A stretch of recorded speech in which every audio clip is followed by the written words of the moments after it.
और दंतेवाड़ा में ही 15 नक्सलियों ने और सरेंडर कर दिया है। 17 लाख के 5 इनामी नक्सली इसमें शामिल है और लून वराचू अभियान के तहत ये सरेंडर किया गया। सरेंडर करने वालों में एक दंपत्ति भी शामिल है। तो दंतेवाड़ा से एक खबर, जहां 15 नक्सलियों ने सरेंडर किया है। 17 लाख के 5 इनामी नक्सली बताए जा रहे हैं जो आत्मसमर्पण के लिए पहुंचे और लून वराचू अभियान के तहत इन्होंने आत्मसमर्पण किया है। तो बताते चले कि सरेंडर करने वालों में एक दंपत्ति भी शामिल है।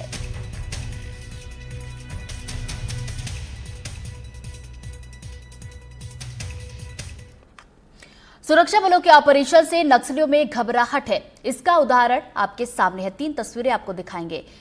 तो देखिए 4 तस्वीरें 4 अलग अलग जगह की। दंतेवाड़ा की बात करें, कांकेर की बात करें, सुकमा या फिर नारायणपुर की, चारों जगह पर नक्सलियों ने सरेंडर किया है। दंतेवाड़ा की अगर हम बात करें तो 15 नक्सलियों ने यहां पर सरेंडर किया, जिसमें 17 लाख के इनामी 5 नक्सली शामिल हैं। वहीं कांकेर की बात की जाए तो यहां पर 62 लाख के 13 इनामी नक्सली जिन्होंने आत्मसमर्पण किया है।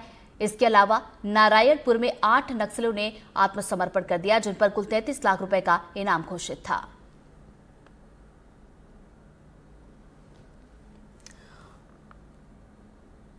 और चलिए ज्यादा जानकारी लेंगे। हमारे 3 सहयोगी हमारे साथ जुड़ गए। नीलेश त्रिपाठी हमारे साथ रायपुर से जुड़ गए, नीरज तिवारी कांकेर से और सलीम शेख हमारे साथ बीजापुर से जुड़ गए। सबसे पहले नीलेश का रुख कर लेते। नीलेश, देखिए जिस तरीके से नक्सलियों की तरफ से आत्मसमर्पण किया जा रहा है, इससे ये तो समझ में आ रहा है कि नक्सली यहाँ पर डरे हुए हैं और नक्सल संगठन भी अब धीरे धीरे कमजोर हो रहा है।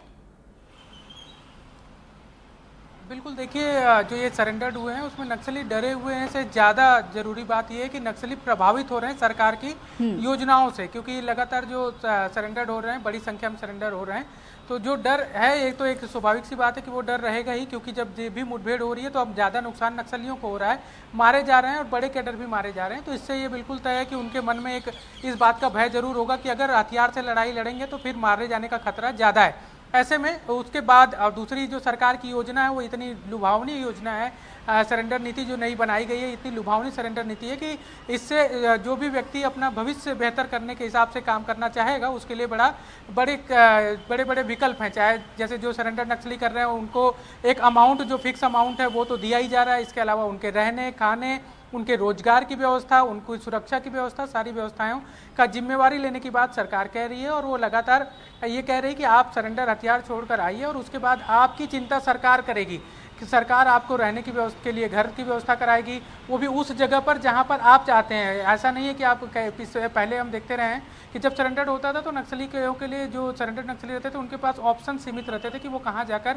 रहें। अगर गाँव में जाते थे तो खतरा ये इस बात का था कि गाँव में ही उनको मार दिया जाता था। नक्सलियों द्वारा कई सारे ऐसी हत्याएं हुई हैं। और उसके बाद जब कहीं और अन्य जगह जहां उनकी इच्छा नहीं है वहां रहने के लिए वहाँ उनके पास साधन संसाधन नहीं है, अगर कहीं और रहना चाहते हैं तो, लेकिन सरकार का आप कहना है या जिला मुख्यालय में रहना हो या जहां अपने आप को सुरक्षित महसूस करते हो वहाँ सरकारी व्यवस्था में उनके 2 साल तक न सिर्फ रहने बल्कि उनके खाने पीने की व्यवस्था भी सरकार कर रही है। इसके अलावा रोजगार के लिए उनकी अगर स्किल डेवलपमेंट कराना है तो उसके लिए प्रशिक्षण भी दिया जाएगा।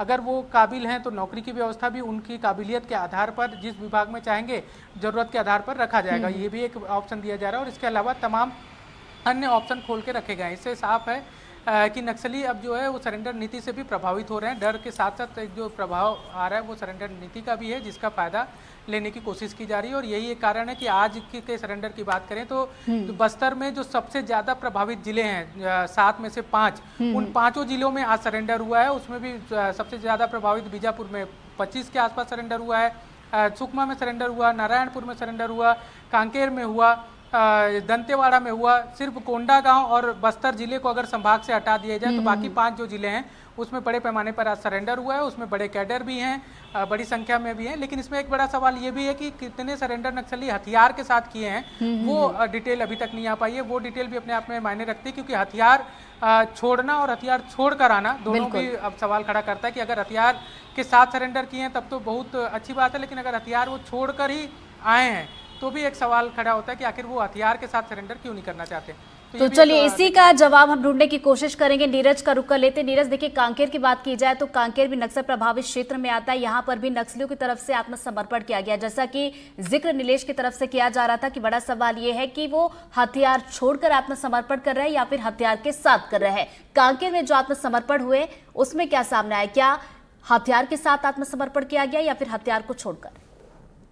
ये देखिए रितु, कांकेर में जो 13 माओवादी जो है जिन्होंने आत्मसमर्पण किया है, फिलहाल वो हथियारों के साथ समर्पण नहीं किए हैं। ये पुलिस के संपर्क में थे और पुलिस के संपर्क में आने पर इन्हें जो है आत्मसमर्पण पुनर्वास जो नीति है उसका फायदा लेने की इन्होंने पुलिस को पेशकश की और निश्चित तौर पर इसका लाभ मिला। और नक्सलियों को एक काफी बड़ा झटका है, क्योंकि कांकेर जो है नक्सल प्रभावित इलाकों में से एक है, जहां पर जो अपुझमाड़ के इलाके से जुड़ा हुआ इलाका है। इस इलाके में खासतौर पर इनकी पैठ रही है। इसमें कंपनी नंबर 1 का जो है कमांडर बताया जा रहा है, जिसका नाम मंगलू है। ये लगभग 20 सालों से यहाँ सक्रिय रहा है। इसके अलावा जो एक के नाम आ रहा है मैनू नेगी, ये भी हार्डकोर नक्सली है, क्योंकि इसके ऊपर लगभग 26 जवानों की हत्या के आरोप लगे हैं। इसके अलावा जो काफी जो खदानें जो इस इलाके में थी या फिर ठेकेदार जो इस इलाके में विकास से काम करते थे, आगजनी करने जैसी घटनाएं भी शामिल रही है। मुखबिरी के शक में हत्या करने जैसे जो घटनाएं हैं उनमें भी कई ये नक्सली जो है शामिल रहे हैं। लगातार इनकी तलाश रही है। राजू सलाम जो कि कांकेर के लिए मोस्ट वांटेड नक्सली है, जो इस इलाके में कभी लगातार अपना आतंक फैला रहा है, उन्हीं के एक गाँव में से रहने वाला ये मैनू है, जो और उसके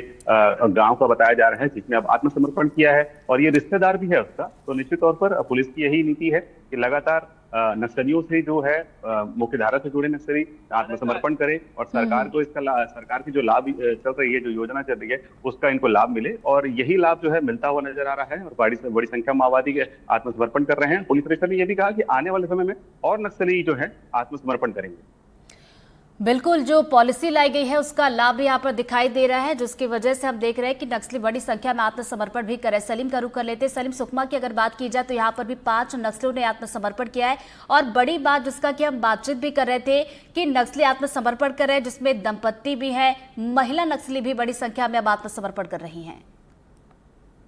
जी बिल्कुल, जिस तरह से छत्तीसगढ़ सरकार ने जो नया पुनर्वास नीति लाया है, उस पुनर्वास नीति के तहत लगातार जो नक्सल कैडर हैं वो प्रभावित हो रहे हैं। जी बीते कुछ महीनों की अगर बात करें तो लगातार जो बड़े कैडर के नक्सलियों के गनमैन रहे हैं, उनके सिक्योरिटी गार्ड्स का काम किए हैं, ऐसे नक्सलियों ने पुलिस के समक्ष सरेंडर किया है। और उन्होंने इस बात का दावा किया है कि जो जिस संगठन में जो सिद्धांत को लेकर युवाओं को माइंड वॉश किया गया था नक्सल संगठन के बड़े नेताओं के द्वारा कि विकास किया जाएगा, जनता की बात रखी जाएगी, जल जंगल जमीन की बात की जाएगी, लेकिन आज वो खोखले साबित हो रहे हैं। तो एक बड़ा प्रभाव देखने को मिला है। प्रशासन की टीम जिस तरह से इन इलाकों तक पहुंचकर लोगों को मुख्य धारा से जोड़ने का जो प्रयास कर रही है, ये इसका बड़ा असर देखने को मिल रहा है।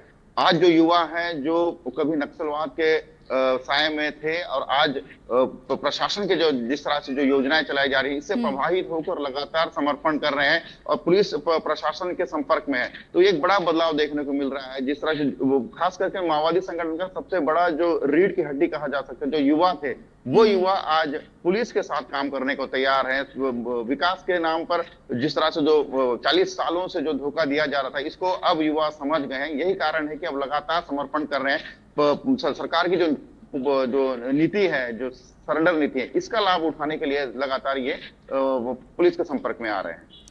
चलिए, बहुत बहुत शुक्रिया आप तीनों का हमसे जुड़ने के लिए और जानकारी के लिए। तो देखिए, छत्तीसगढ़ के जो नक्सल प्रभावित क्षेत्र है, बीजापुर की बात की जाए, नारायणपुर की बात की जाए, तो तमाम जगहों पर नक्सलियों ने आत्मसमर्पण किया। फिलहाल छोटे से ब्रेक के लिए रुक रहे, फौरन लौट रहे हैं।